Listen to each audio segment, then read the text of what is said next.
بلوچستان کے تحصیل تمب سے ہمارے گدروشیا پوائنٹ کے نمائندہ مسلم یعقوب کی رپورٹ کے مطابق ضلع کیچ کے شہر تمب میں شہید سردار نادل جان گچکی کی اہلیہ اور شہید اسلم جان گچکی کی بہن، شہید حسن جان گچکی، میر ایوب جان گچکی اور عباس جان گچکی کی والدہ بی بی رقیہ بنت حاجی مراد جان گچکی انتقال کر گئیں۔ ان کی نماز جنازہ آج بروز بدھ 20 جولائی کو تمب کے قبرستان میں ادا کی جائے گی۔ نماز جنازہ میں مولانا صدیق شیران نے پڑھائی۔ نماز جنازہ میں BNP کے رہنماؤں سردار زادہ گورگین اختر مینگل، میر حمل بلوچ، قاسم دشتی، سید جان گچکی، نصیر احمد گچکی، نیشنل پارٹی کے سیکریٹری جنرل جان محمد بولیدی، سینٹرل کمیٹی کے ممبر محمد جان دشتی، چیئرمین ناصر رند، عارف سلیم، خاندان کے یونس گچکی، نثار گچکی، شاہ نواز گچکی، قدیر حسن، مسعود جلیس، ڈاکٹر ناصر گچکی، یوسف گچکی اور دیگر سیاسی اور سماجی رہنماؤں نے شرکت کی،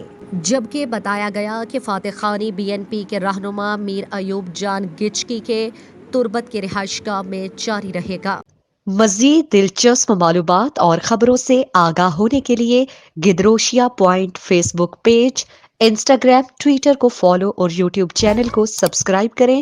بیل آئیکن بٹن دبانا نہ بھولیں تاکہ مکران سمیت بلوچستان کی خبروں سے جڑے رہیں۔